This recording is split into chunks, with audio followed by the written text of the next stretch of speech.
Hey everyone, welcome back to another Jazz Piano School podcast episode. This is going to be episode number 189. My name is Brendan Lowe, creator and founder of Jazz Piano School. So thank you so much for being here. In today's particular episode, Sterling Koza is going to revisit some left hand basics, and in particular talking about voicings and why voicings are so great and important to focus on. Now, the best of the best, Keith Jarrett, Brad Mehldau, Red Garland, a lot of times their atmospheres, textures, their sounds, their improvisation, it sounds fantastic due to the left-hand voicings that they are using. So that's exactly why Sterling's going to focus on teaching you how to hone and craft amazing left-hand voicings so that we can elevate the sounds of your right-hand improvisations. Sounds pretty awesome, right? So let's go ahead and dive right into the lesson and check it out. Here we go. All right, what's up, everybody? This is Sterling Koza here for JazzPianoSchool.com. Today I'm coming at you with a podcast talking about the left hand. We've had some members come in and request ways that they can get more fluent in their left hand voicings, specifically with the use of inversions. So that's what we're going to talk about today. We're talking about how you can master the left hand through the use of inversions. Now, today we're going to be using a tune, Autumn Leaves, in the key of B flat major. And after we go through these voicings, the next thing you want to do is try these in some other keys. We're going to start in the key of B flat. So Autumn Leaves, our first chord is going to be the 2 chord C minor 7.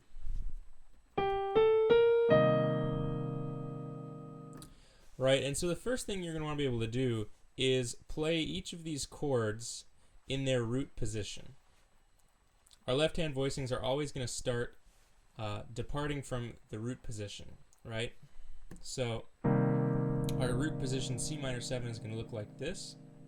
And if we keep going, there's our 5 chord, our root position F7, root position B flat major, root position E flat major, root position A7 with a flat 5, root position D7, which is the 5 of our minor 6, G minor 7. And then lastly, we're going to turn that into a dominant 7 to get back to C minor, right? G dominant 7 root position. So just take a minute and follow along with that left hand. Let's get all these root position chords. And if you can play them in time, that's even more helpful. 2, 1, 2, 3, 4.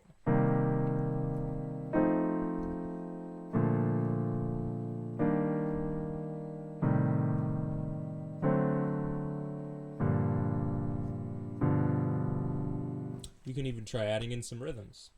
2, 1, 2, 3, 4.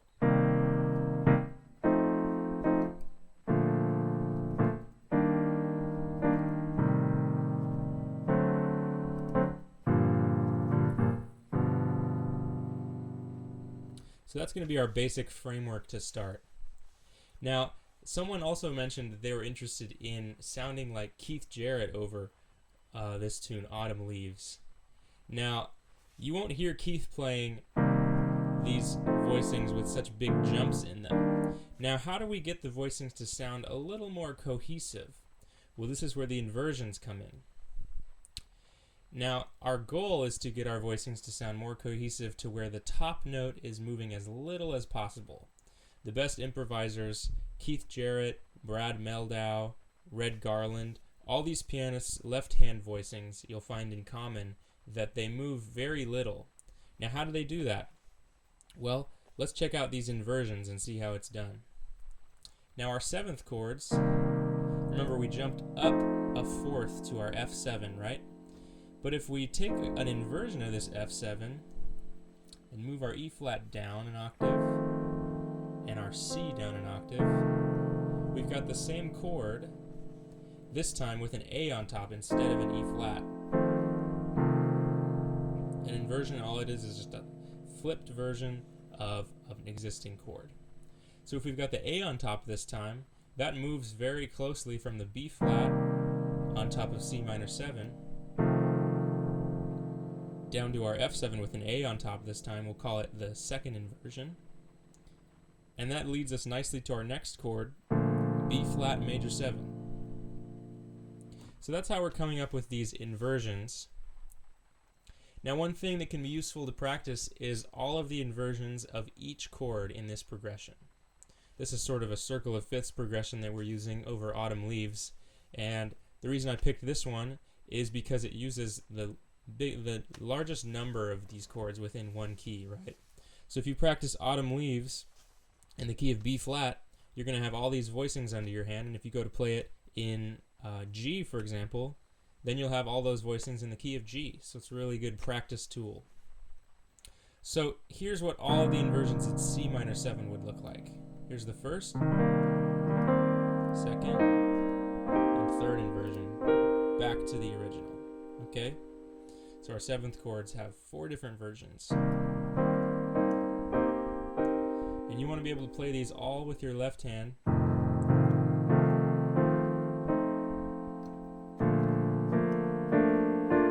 And get used to how those shapes feel in your hands.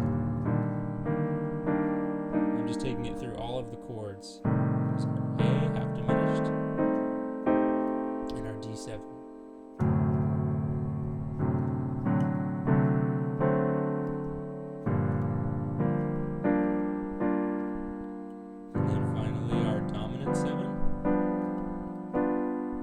Takes us back to 1. Now for the end result, what would it look like if we use all voicings that move by a third or less in the top note?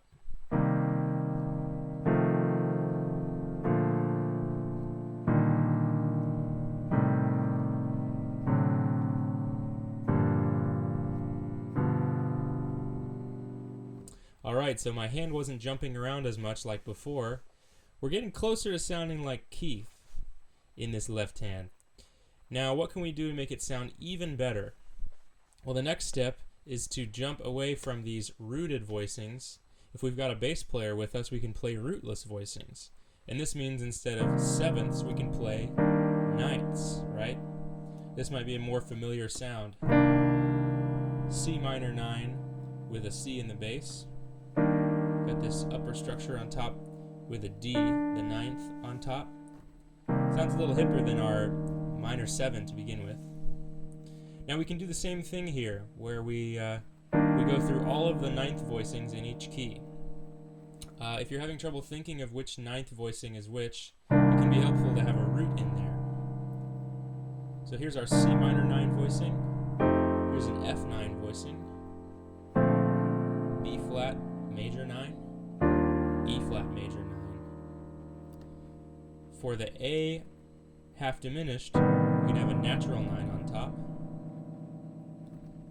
And for the D7, we're going to have a flat 9 on top.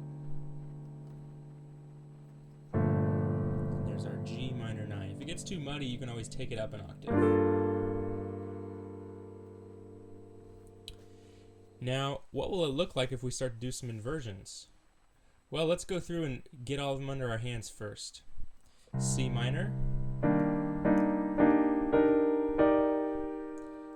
F9, B flat major 9, E flat major 9, A half diminished with a natural 9, and then D7 flat 9, G minor 9, and then our G9.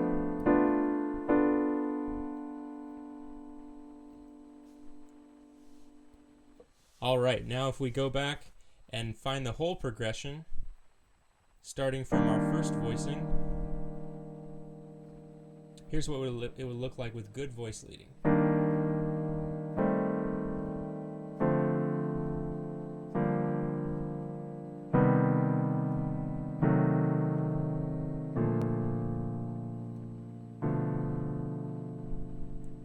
Let's do that again with the melody.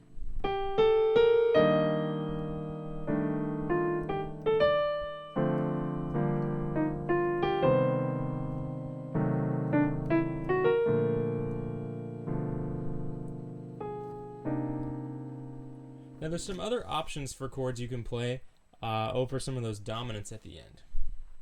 When we go through the progression and get to our half diminished chord, you can play an altered chord, a more advanced option. Now that looks like a flat 13, but it's over D. And the same thing when we get to our G7 at the end. We were playing a natural 9, but we can also turn that into an altered chord as well, which is a D flat 13, but with the G in the bass. And that leads us nicely back to C minor 9. So this progression with these ninth chords is starting to sound a little closer to the real thing. Sort of like that Keith Jarrett, Red Garland sound. So we went through and we explored all of the inversions of these ninth chords. And what that's going to do is get your hands familiar with how each of these chords fits on the keyboard.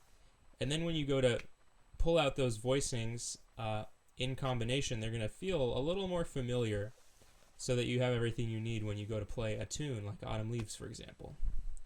Now, there's generally two really common inversions that you'll find people using, especially like Keith and Brad Mehldau. And those we generally refer to as either the A voicings or B voicings. We started with, we'll call this an A voicing of C minor 9. And we got to that second inversion, the first inversion rather, we have this dissonant minor second on top. Now, you generally won't hear people playing that voicing in particular, which is why we'll skip to the next one. This is a sound that you might find a little more familiar to your ears, and this we'll call the B voicing. So what we're going to practice is getting familiar with these voicings starting on an A inversion,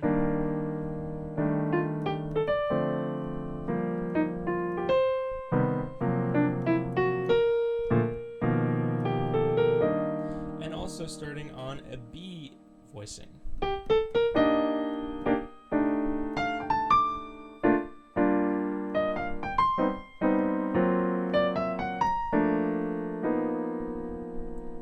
So notice how my top note was moving either not at all or just by half step or whole step. So looking a little more closely, we've got C minor 9, this time an F13, different option, B flat major 9, E flat 13, major 13. There's a 13, here's major 9. A half diminished with a natural 9, and then D alt this time. G minor 9, and then G alt this time to get back to our A voicing of C minor 9. So these voicings are the real deal. This is what these pro players are going to be using, and you can start using them too. If you go online and look up the practice materials, they'll have a more detailed explanation of these chords, and you can practice along with them.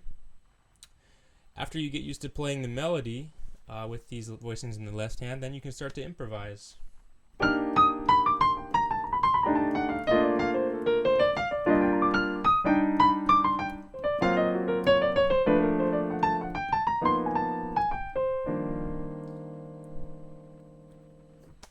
All right, well, thanks for joining us for this first edition of Mastering the Left Hand. Hope you found some good ideas of some voicings that you can use to come in handy. And as always, don't forget to take this exercise through a couple of different keys to find all those different voicings. And happy practicing. All right, well, I hope you guys enjoyed that episode. I know I did. Definitely go ahead and subscribe down below, because we release a new podcast episode like the one you just saw every single Wednesday, and a new lick of the week every single Monday on our channel. And don't forget to check out jazzpianoschool.com, where we have just a plethora of free jazz piano education and information for you to just sink your hands into. If you have any questions or comments, feel free to reach out to us or leave them in the comments below. And have a fantastic day, and as always, happy practicing.